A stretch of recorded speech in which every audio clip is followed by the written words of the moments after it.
솔로몬 왕이 성전 건축을 다 마치고 한 일이 8장에 기록이 되고 있어요. 쭉 보면 기도가 시작되기 전에 12절부터 21절까지는 연설이죠. 백성들 앞에 서서 백성들에게 성전 건축에 대한 경위를 쭉 설명하면서 연설을 하고 있고요. 그리고 22절부터 오늘 본문 53절까지는 기도입니다. 그 유명한 솔로몬 왕의 봉헌기도, 이게 봉헌기도라 그래요. 그리고 내일 아침 본문 54절부터 쭉 내려가면 66절까지가 솔로몬 왕의 축복이다. 연설, 기도, 축복 그렇게 나누어서 볼 수 있고요. 기도 내용이 좀 길어요. 22절부터 53절까지인데 그래서 우리가 이것을 3번 나누어서 기도 1, 기도 2, 기도 3, 오늘이 기도 3입니다. 솔로몬 왕의 기도 3번째다. 솔로몬이 기도한 내용은 이 의도적으로 솔로몬이 기도했다기보다는 성령의 감동을 받고 성령께서 우리에게 가르치시고자 하시는 내용을 솔로몬의 기도를 통해서 말씀하신 거죠. 그러니까 솔로몬이 무슨 신학을 했습니까? 오늘날처럼 솔로몬이 무슨 책을 읽었겠어요? 아니잖아요.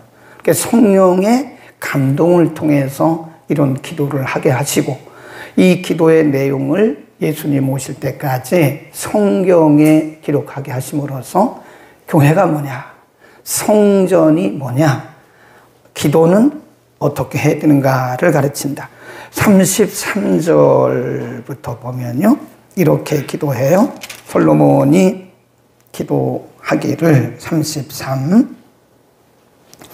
만일, 계속 나오는 것이 만일입니다. 만일 주의 백성 이스라엘이 주께 범죄하여 적국 앞에 패하게 되므로 주께로 돌아와서 주의 이름을 인정하고 이 전에서 주께 빌며 간구하거든 주는 하늘에서 들으시고 주의 백성 이스라엘의 죄를 사하시고 그 열조에게 주신 땅으로 돌아오게 하옵소서. 실패한 후죠. 어떤 실패죠? 하나님을 떠나고 나서 한 실패. 주께 범죄하여 그랬잖아요. 적국 앞에 패하게 되므로 하나님 앞에 말씀대로 살지 못해서 말씀대로 살지 못하는 상태에서 전쟁에 나갔어요.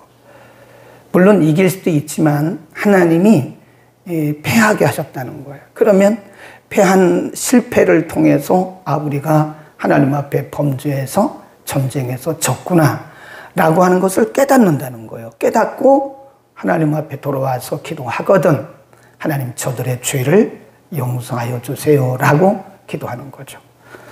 그 다음에 35절부터 36절에 보면 이렇게 기도합니다. 만일 저희가 주께 범죄함을 인하여 하늘이 닫히고 비가 없어서 주의 벌을 받을 때 주의 벌 이걸 뭐라 그러죠? 징계입니다. 징계. 이스라엘 백성들이 하나님 앞에 범죄함으로 징계를 받을 때 그들이 깨닫고 주께 돌아와 기도하면 하나님 들으시고 저들을 용서하여 주옵소서 그런 얘기 아닙니까? 그러니까 하나님 앞에 범죄해서 징계를 받을 때 깨닫고 돌아와서 기도하거든 하나님은 저들의 죄를 용서해달라. 그러니까 우리가 기도 내용을 잘 들어보시면요. 솔로몬이 하나님 저들을 고쳐주소서 그런 내용이 아니고 저들의 죄를 사하여 주옵소서 이렇게 기도하는 거죠.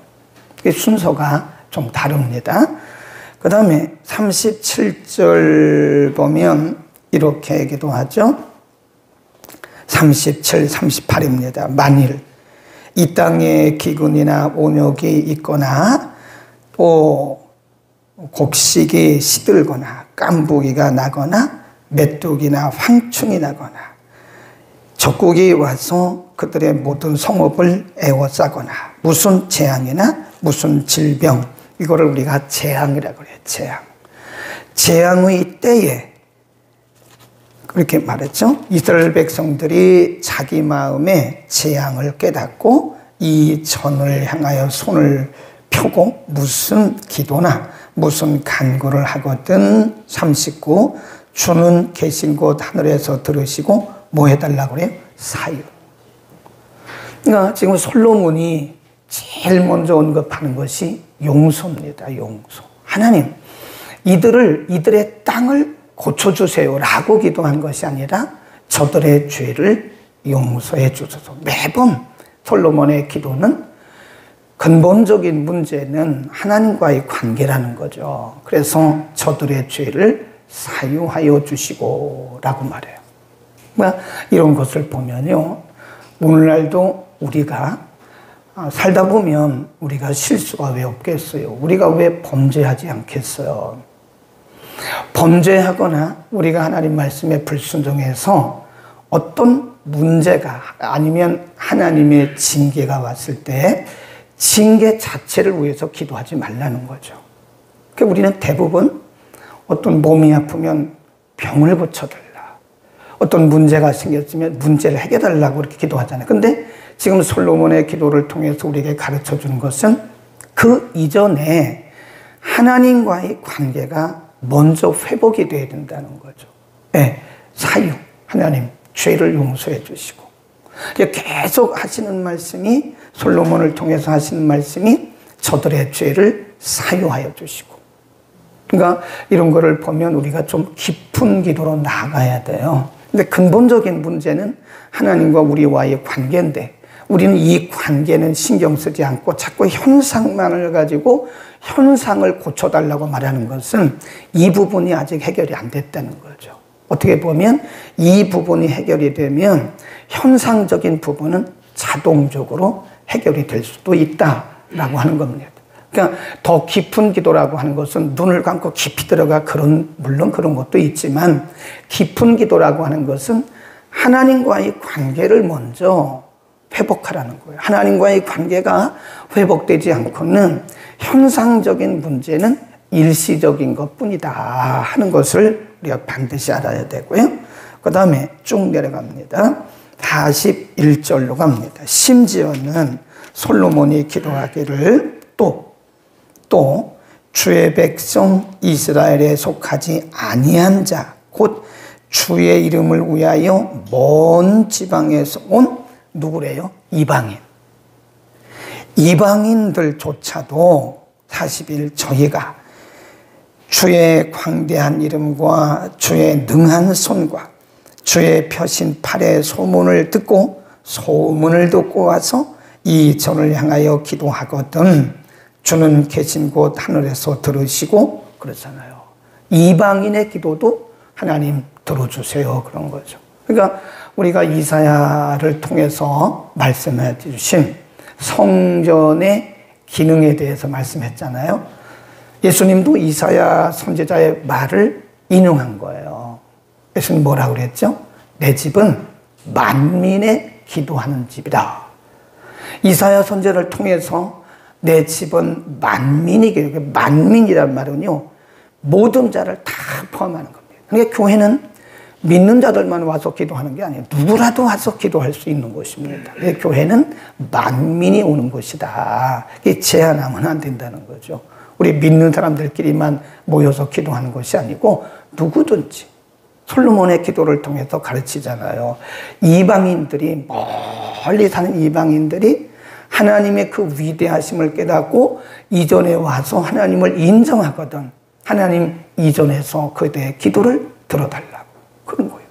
그러니까 이 확실히 이 성전은 만민의 기도하는 집이다. 그 다음에 44절입니다.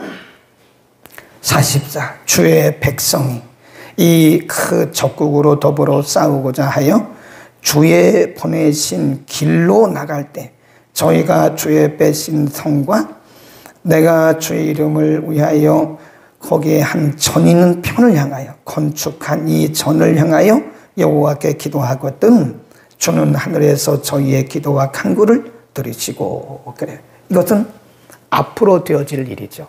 앞으로 이스라엘 백성들이 전쟁에 나가기 전에 하나님의 전에 나와서 기도하면 하나님 이들의 기도를 들어주세요라고 하는 거죠. 지나간 일뿐만 아니라 앞으로 어떤 큰 일을 앞에 놓고 이 성전에 나와서 기도하면 하나님이 들어주세요라고 하는 것이고요. 그 다음에 46절 49절에 보면 범죄치 아니하는 사람이 없사오니 저희가 주께 범죄함으로 주께서 저희에게 진노하사 저희를 적국에게 붙이시며 적국이 저희를 사로잡아 원근을 물론하고 적국의 땅으로 끌어갈 후에 저희가 사로잡혀간 땅에서 스스로 뭐하고 깨닫고 하나님의 징계를 받은 거죠. 하나님의 징계를 받아서 먼 나라에 팔렸어요. 그런데 거기서 깨달았어요. 거기서 깨닫고 돌이키거든 올 수가 없으니까 예루살렘을 향해서 기도하거든 하나님은 그곳에서도 기도를 들으시고 이들을 해방시켜달라라고 하는 거예요. 그러니까 범죄한 이후에 깨달은 백성들이 돌아와서 울지는 못할지라도 그곳에서 먼 지방에서 기도할지라도 하나님께서 응답해달라 그렇게 기도하고 있는 걸 보면 성전은 솔로몬의 기도를 통해서 우리에게 가르쳐 주시는 솔로몬의 기도를 통해서 주시는 메시지가 뭐냐, 성전은 회개하고 용서받는 곳이라는 거예요. 네. 그래서 제가 강조했잖아요. 성전의 기능과 본질은 기도입니다. 그러니까 기도 없이 성전이 존재한다는 것은 굉장히 모순이죠. 예수님도 내 집은 만민의 기도하는 집이라 그랬다. 그래서 성전에 와서 기도하고 그러면 하나님이 용서하시는. 그래서 이 성전이라고 하는 것은 하나님 앞에 회개하는 거죠. 회개. 그러니까 예배도 회개 없이 드리는 예배는요, 하나님 앞에 상달되기가 어렵습니다. 우리가 성막 얘기하면서 성전, 솔로몬의 성전에도 보면 뭐가 있다고 해서 바다. 이 바다라고 하는 것은 물두멍입니다. 물두멍이 워낙 큰 것이 5개, 10개가 있으니까 이것을 바다라고 표현했거든요. 근데 이 물두멍이나 이 바다의 용도가 뭐라고 그랬죠? 성소에 들어가기 전에 제사장들이 손발을 씻는 거예요. 손발을 씻지 않고 성소나 지성소에 들어가서 제사를 드리면 하나님이 즉석에서 죽이셨어요. 솔로몬 성전에 물두멍이 5개, 10개, 굉장히 큰 물두멍이 5개, 10개가 있는 것은 하나님 앞에 드리는 뭐를 씻기 위한 것이라고 그랬어요? 제물. 하나님 앞에 짐승 막 갖다 바치면 안 돼요. 더러운 짐승 바치면 하나님 받지도 않고, 그것이 바로 불경건입니다. 하나님 앞에 드리는 짐승들을 이 물두멍에서 다 씻어요. 그리고 하나님 앞에 태워 드리는 거예요. 그 물두멍이라고 하는 것은 뭘 상징하느냐? 예수 그리스도의 보혈을 상징합니다. 그러니까 우리가 하나님 앞에 나가서 예배할 때는 반드시 예수 그리스도의 보혈을 통해서 먼저 회개하고 용서함을 받아야 된다. 예배뿐만 아니죠. 기도도 마찬가지죠. 기도도 우리가 막 기도만 한다고 되는 것이 아니라 하나님 앞에 항상 먼저 회개하고 그리고 나서 기도하는 거죠. 예수님이 주기도를 가르쳐 주셨잖아요. 예수님이 가르쳐 주신 기도이기 때문에 주기도라고 그럽니다. 제일 정확한 기도, 가장 표준이 되는 기도. 그래서 어떤 분은 하루에 3번 주기도를 한다잖아요. 아침에도 새벽 예배 끝나고 자기 기도 다 한 다음에 주기도를 한대요. 가장 옳은 기도예요, 그게. 점심 때도 주기도를 한대요. 그리고 저녁에도 자기 전에 주기도 한대요. 제가 볼 때 가장 정확한 기도입니다. 우리의 기도는요, 오염이 많이 됐어요. 나중심적인 기도고요. 우리 기도는 대개 보면 굉장히 오염된 기도입니다. 물론 그렇지 않은 분도 있지만 우리가 생각해도 거의 나중심적이고 달라는 기도가 많잖아요. 근데 그 주기도에 보면 예수님이 뭐라고 가르쳐 주시냐면 우리가 우리에게 죄 지은 자를 사하여 준 것처럼 우리의 죄를 사하여 주옵소서. 거기 전제입니다. 그러면 우리의 죄를 용서받기 위해서는 먼저 우리에게 죄 지은 자를 용서를 해줘야 된다는 거예요. 그렇죠. 근데 이 관계가 안 되면 사실 이 관계도 안 된다는 거죠. 그러니까 이 교회라고 하는 것은 뭐냐. 그러니까 우리가 주일 오전 예배 할 때 그 주기도가 들어가 있잖아요. 그런 의도에서 넣은 겁니다. 네, 주기도는 반드시 해야 돼요.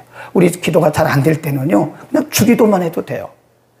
그냥 막 외우듯이 하지 말고, 주문 외우듯이 하지 말고, 진짜 내 마음을 담아서 한번 해보세요, 주기도. 그러면 이게 가장 정확한 기도고, 가장 순수한 기도고, 가장 능력 있는 기도가 주기도입니다. 그 일부만 제가 소개를 해드렸고요.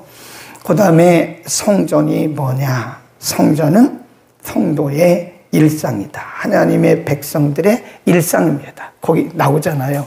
만일 하나님의 백성들이 징계를 받을 때 이전에 와서 회개하거든. 만일 이들이 하나님 앞에 범죄하고 전쟁에 나갔다가 실패하고 이전을 와서 기도하거든. 만일 이들이 전쟁에 나가기 전에 이전에 나와서 기도하거든. 만일 이러면서 여러 가지 상황들을 솔로몬이 설명을 하면서 기도를 해요. 그건 뭐죠? 성전은 성도의 일상입니다. 일상. 그러니까 옛날에 요즘은 그런 얘기하는 사람도 별로 없는데 옛날 우리 선배 목사님들이 설교할 때 보면 가장 건강한 신앙이 뭐냐? 교회 중심, 하나님 중심, 말씀 중심이라는 거예요. 네. 저쪽에 오류동에 가면요, 굉장히 큰 교회가 하나 있어요. 가끔 우리 학교에서 가까워서 점심 먹고 이렇게 이제 운동 삼아서 그 교회까지 걸어가요. 근데 그 교회 이렇게 한 바퀴 돌면요, 꼭 학교 캠퍼스 같아요. 굉장히 큽니다, 교회가. 근데 물어봤어요. 거기 교회 안내하는 분도 있어요. 평일에도 가면. 이렇게 보니까 그 교회 주변에 아주 그 연립, 다세대 주택들이 굉장히 많아요. 근데 그 안내하는 분이 뭐라 그러냐면, 목사님, 이 교회 주변의 다세대 주택은요, 다 우리 교인들입니다. 자랑스럽게 얘기를 하더라고요. 물론, 멀리서 오는 분들도 있죠. 멀리서 오는 분들도 차 타고 오긴 하지만, 교회 셔틀버스가 수십 대 있습니다. 그런 분들도 있지만, 지방에서도 오고 그런 분도 있긴 하지만, 그분 안내하는 분이 말하기를, 아마 교회 집사님인 것 같은데, 안내하는 분이 말하기를, 목사님, 이 주변에 있는 다가구 주택, 이 연립주택, 다세대 주택 거의 우리 교인들이 살고 있습니다. 제가 물어봤어요. 그러면 이 교회가 오기 전부터 이분들이 여기 살았습니까? 근데 그게 아니고 이분들이 멀리 있는 분들이 많은 경우에 이 교회 근처로 이사가 되는 거예요. 그래서 이게 건강한 교회다. 교회 중심이란 말은 그렇게 거리적인 것도 의미해요. 그래서 우리가 아무래도 교회가 멀어지면 마음도 멀어져요. 교회를 매일 드나들어야 되잖아요. 매일. 교회를 매일 드나들어야 그 교회가 일상이 되잖아요. 일상. 물론 이제 여러 가지 상황에 따라서 멀리 사실 수도 있죠. 근데 옛날 어른들이 꼭 말씀하기를 교회 중심이다. 그 다음에 교회 중심이란 말은 이렇게 거리적인 그런 것도 있고 또 한 가지는 우리의 삶에, 마음에 항상 교회가 있어야 된다는 거예요. 무슨 일을 해도 교회 중심, 예배 중심. 이런 분들은 신앙생활이 이탈할 수가 없습니다. 거리적으로도 교회 중심, 무슨 일을 해도 교회 중심. 항상 교회 중심이죠. 무슨 일을 해도 교회 중심. 네, 말씀 중심. 하나님 중심. 그래서 솔로몬의 기도를 통해서 우리에게 가르쳐 주신 것이 뭐냐. 만일 그러면서 그 열거했던 모든 상황들이요. 일상이에요, 일상. 하나님의 백성들의 모든 일상 가운데 그 중심에 하나님의 성전이 있다는 거예요. 아프면 교회 가서 기도하고, 속상하면 교회 가서 기도하고, 힘들면 교회 가서 기도하고. 네. 그러니까 항상 하나님의 백성들의 중심에는, 일상의 중심에는 하나님의 교회가 있어야 이게 정상적인 신앙이고 건강한 신앙이다 하는 겁니다. 기도하겠습니다. 걸어가신 우리 아버지, 솔로몬 왕의 봉헌 기도를 통해서 하나님의 성전의 의미와 기능과 본질에 대해서 우리가 잠시 상고했습니다. 하나님의 백성들이 언제나 성전 중심으로 살았던 것처럼 예수님이 오시는 그날까지 이 땅에 있는 모든 하나님의 백성들이 교회 중심적인 삶을 살게 하옵소서. 우리 성도들도 교회 중심, 하나님 중심, 말씀 중심의 건강하고 경건한 삶을 살게 하옵소서. 하나님, 우리의 일상에 항상 교회가 있게 하옵소서. 무슨 일을 하든지 교회 중심으로 살아가는 건강한 성도를 되게 하시고, 하나님 이전에 나와 하나님 앞에 기도하는 기도들을 받으시고, 이전에 나와 회개할 때 회개의 영을 부어주시고 회복의 영을 부어주시고, 이전에 나와 기도할 때 하늘의 신령한 은혜들로 풍성하게 채워주셔서 이 땅을 살아가는 동안 우리가 좌로나 우로나 흔들림 없이 치우침 없이 하나님께 시선을 두고 능력 있는 열매 맺는 우리의 신앙이 되게 하여 주옵소서. 오늘 이전에서 드리는 모든 예배들 위에 성령이여 기름 부어주시고 모든 예배들 위에 하늘의 신령한 은혜가 임하게 하옵소서. 예수 그리스도의 이름으로 기도드립니다. 아멘.